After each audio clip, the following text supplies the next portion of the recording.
జామియా మసీద్ కోసం పవిత్రమైన 400 సంవత్సరాల చరిత్ర ఉన్న మసీద్ షాహీ జామియా మసీద్. ఆ మసీదుకి 1000 కోట్ల ఆస్తి ఉంది. ఆ షాహీ జామియా మసీద్ను మనమందరం కాపాడుకోవాలి. కొట్టేసిన మసీదు స్థలాలను వెనుక్కు తీసుకోవాలి. ఈ కుంభకోణాన్ని బయట పెడతాను.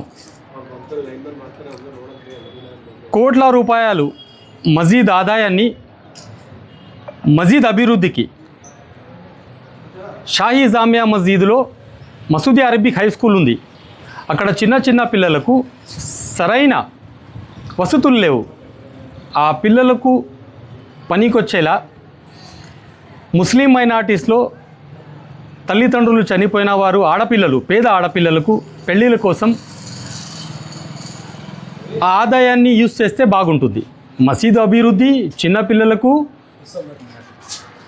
పేద మైనారిటీలకు పనికొస్తే బాగుంటుంది. ఈ విషయాన్ని ఆధునిక ప్రజలకు తెలుసు. నేను చాలామందితో కలిసినాను, మాట్లాడినాను. గత 3 రోజులుగా నేను చాలామందితో పోయి అవేర్నెస్ ప్రోగ్రామ్ చేసినాను. చాలామంది జనాలు ఏమంటున్నారంటే, నిజమే షాహీ జామియా మసీద్ స్థలాలు కబ్జా అయింది, నిజమే అక్కడ ఇల్లులు కట్టుకునింది, నిజమే తాలీం స్థలం కబ్జా అయింది, నిజమే అన్ని విషయాలు నిజమే అంటున్నారు. కానీ కొన్ని కారణాల వల్ల వాళ్ళకి ఏమున్నాయో కానీ వాళ్ళు రావడం లేదు.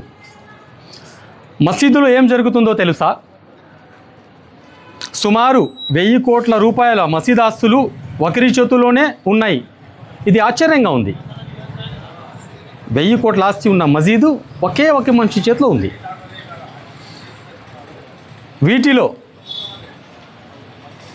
ఇప్పటికే చాలా వరకు తమ బంధువుల పేర్లు, తన అనుచరుల పేర్లు మీద షాప్సు, ఆ ప్రాపర్టీసు చేసుకున్నారు. ఆశ్చర్యంగా ఉంది ఈ విషయం.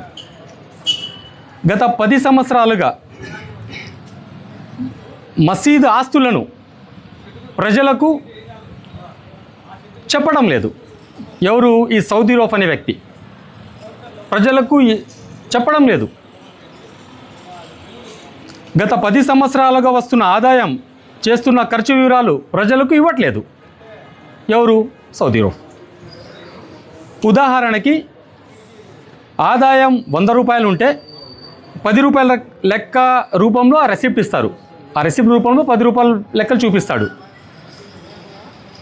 మిగిలిందంతా సొంత బిజినెస్లో యూస్ చేసుకుంటున్నాడు అన్నట్లుగా ఉంది ప్రజల్లో. ప్రతి 5 సంవత్సరాలకు కమిటీ ఎన్నికలు జరగాల్సి ఉంది, కానీ జరగడం లేదు. అలా జరగకుండా కోర్టు కేసులు వేసి తనే ఆ కుర్చీలో కూర్చున్నాడు. గత 10 సంవత్సరాలు 11 సంవత్సరాలు దాటినాయి, కానీ ఆ కుర్చీ మీద ఆయనే కూర్చున్నాడు. సింగిల్గా మెయింటైన్ చేస్తున్నాడు. ముస్లిం అందరి వైపు నుంచి డిమాండ్లు ఇవి. వెంటనే మసీద్ ఆస్తులను ప్రజల ముందు బహిరంగపరచండి. కొట్టేసిన ఆస్తులను వెనక్కు ఇవ్వండి. ఏ ఆస్తులైతే ఇల్లులు కట్టుకున్నారో, ఏ తాలీం స్థలం కబ్జా అయిందో ఇవన్నీ తిరిగి రిటర్న్ ఇచ్చేయాలి, మసీదుకి ఇవ్వాలి. ప్రతి నెల ఆదాయం ఎంత వస్తుందో మసీద్ బయట ఒక బోర్డు పెట్టాలా. ఏదైతే మసీద్ ప్రాంగణం ఉందో అక్కడ పెట్టాలా.